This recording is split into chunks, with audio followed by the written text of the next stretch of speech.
So ang problema nito guys ay yung start niya ayaw na mapindot. Pero yung express, itong reset, cancel, lahat to napipindot. Pero yung start kang mahalaga dyan eh. Di ba? So testingin natin guys para masabi ko sa inyo na kung ano yung sinasabi ko. Test natin yan. So kung mapapansin nyo guys, 0-0. Lakas ng ilaw natin guys. Lakas ng liwanag ng buhay. So yun guys, 0-0. So ito tayo ng masyadong maliwanag. 3 wala na no. 2 wala rin. So test natin 3 wala. 2 meron. 1 4 5 wala. 6 wala. 7 meron. 8 meron. 6 tingnan natin. 6 wala no. 9 0-0 meron no. 9 ng 6 2-6 wala no. So lock meron. Memory meron din. So memory siya na maliwanag no. Power meron din. So ang problema guys yung 3, itong start. Pagdating ng start di mo na siya mapindot. Ayun no. Ayaw mag play. So ang problema nito guys itong pinaka panel board nya. So yun yung papalitan natin. Sabi ko kay bossing videohan natin para makita niya yung gagawin natin. Kung paano gagawin natin dito guys. So baklasin ko muna to at kukunin natin itong pinaka board nya no? So pinakita ko lang sa inyo para malaman natin kung ano yung mga napipindot o hindi. Para malaman din naman nila, di ba? Kung ano yung mga gagawin natin. So i-flex natin to. So yun guys, patak niya ay American Home. So yun guys, tanggal yung tornilyo, tanggal yung tornilyo dito. Yan, tinanggal ko na yan. Ayan, at ayan. Yan pa, at ito pa. Pag tanggal dito, angat, pataas. Yan, taas lang to. Yan, taas lang yan. Tapos hilahin nyo, papunta sa inyo. So yun guys. So ang makikita natin ay ito na. Ayan. So halimbawa hindi nyo kabisado yung kulay no, picturean nyo. Tulad yung ganyan no. Kung hindi nyo kabisado yan, picturean nyo para hindi nyo makalimutan no, picture. Yan, so yan yung itsura nya. So babaklasin nyo lang dito. Tapos ito, baklasin nyo rin to.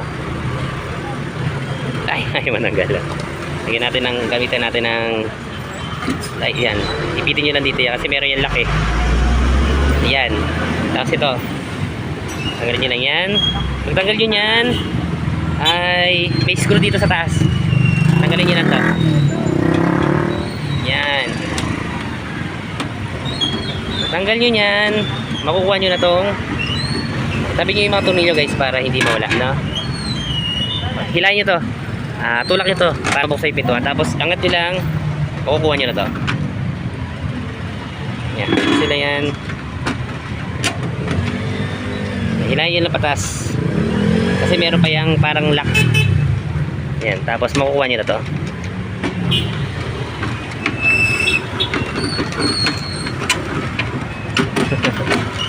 Ay, hindi makuha. Yan, makukuha nyo na to. Ito, hilahin nyo na to. Tapos yan, baklasin lang natin to. Tapos babalikan ko kayo.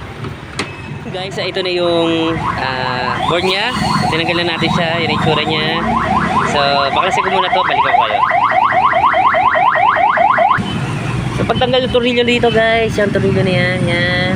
At hilahin nyo dito pataas. Ito. Yan. Hilahin nyo pataas yan. Tapos hilahin nyo itong ribbon. Tatanggal nyo na yan. Yan. No? So, tingnan natin kung bakit. So, malinis pa to. Wala pang masyadong mga ipis na kumahit sa kanya. No? Wala pang ipis, di ba? Oo. Yeah. Yan, so, malinis pa to. So, dito kasi yung kinakain, guys. Yan, oh. May napuputol dito sa loob. Kaya minsan hindi na siya nag-i-start. Tulad nito. Bukan natin to. Ito. Ito. Ito, sa loob. Buko lang to guys ha. Papakita ko lang sa inyo. Wait lang. So yung guys, ito. Nakita nyo to? Ito to. Yan, ito guys. Yan. Ito, yan. Ito. Yan lang mismo. Yang, pag yan meron ng ganyan, ibig sabihin putol na yan. O nasunog na. No? Pag oras na yan, hindi na gumana, ibig sabihin yan, meron ditong mga pindutan na hindi na talaga gagana, no? Kasi putol na to. So yun. Yung iba naduduktong to pero mahirap. So ako hindi ko kasi kayang iduktong yan. So ang ginagawa ko dito guys, pinapalit ako na talaga ng isang buong switch, mini switch. O touch mini switch yung tawag namin doon eh.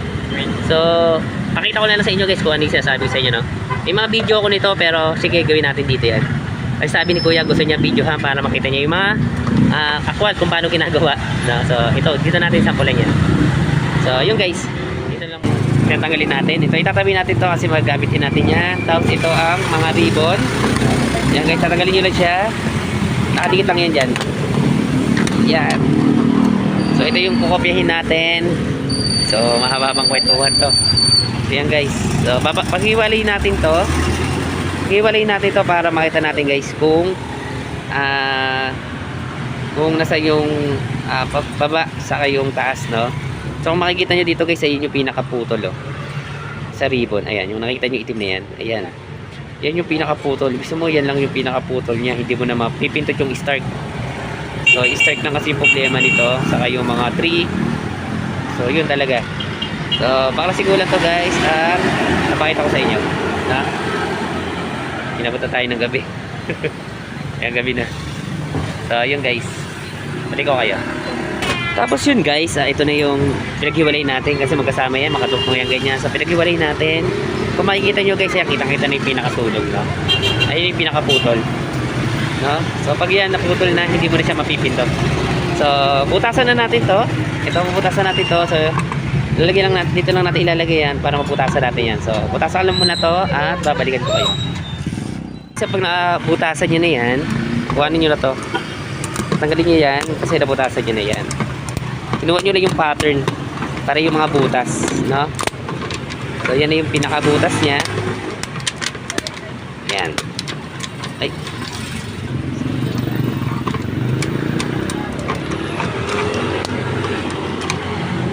Ay, kailangan dito mawala. Ay.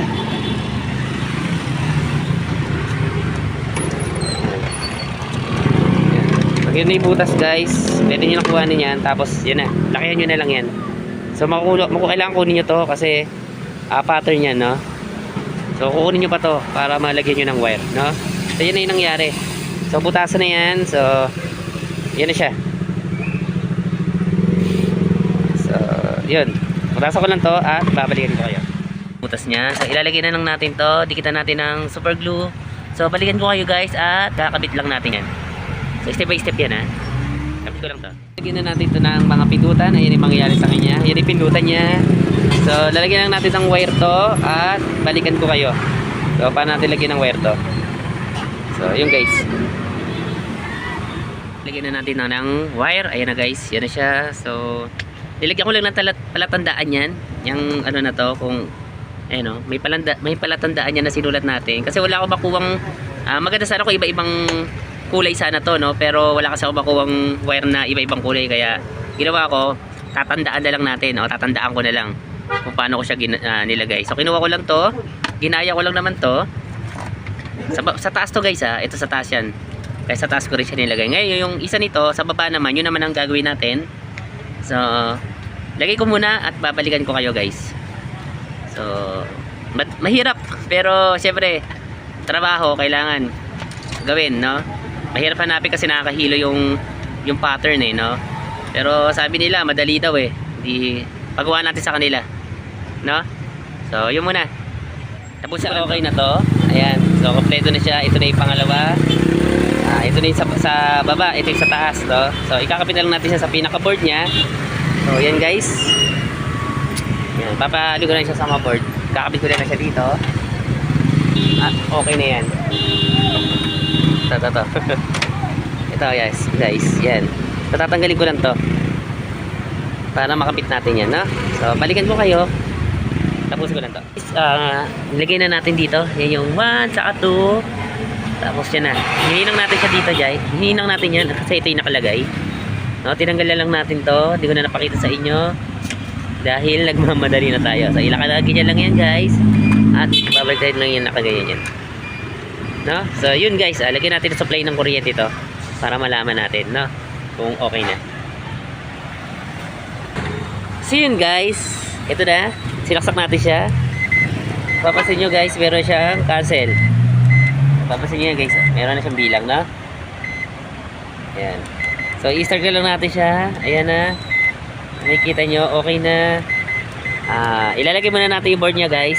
Nilagyan ko siya ng supply kasi kaya umanda na yan. So okay na, pati yung 3 gumagana na. Ayan. Ayan guys. So ayan, lagay ko muna to dito, lagyan ko ng tape dito para hindi siya mag-short sa harap, no? So balik ako kayo guys at dikita ko muna yan. Lapitan natin siya dyan. Ayan na, may tape na siya. Tingnan natin yan, tapos ito, lagyan na natin ito. So dikita na lang natin yan, nakaganyan, parang walang nangyari, no? So yan na yung nangyari sa kanya. Yan. So didikita ko na lang yan, tapos pwede na. Yan na. So kapit muna natin sa pinaka microwave niya, no? Tapos ako siya didikitan. Dikita ko na dito para makita niyo na yung resulta. Yan.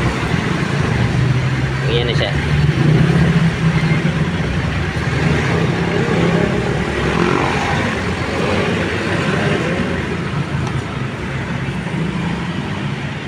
So yun na guys. Okay yan. Sakinipitan natin dito yan. Yan, dyan yan nakalagay. Lock na natin dito. Tapos balik lang natin sa mga dating gawi, no? Kung saan natin tinanggal, doon din natin ikakabit. Yan. Picturean nyo kung hindi nyo kabisado. So ako, pinipicturean ko yan kahit kabisado ko na para sigurado na walang mali, no? Ayan guys. So yan na yung nangyari sa kanya. So tetestingin natin to para malaman natin kung okay na tong ginawa natin na to, no? So problema nito guys, start lang yung nasira sa kanya, ayaw na mapindots, no? So yun guys, testing ko lang to. Ayan, testingin natin, kuha tayo ng tubig para matesting natin to.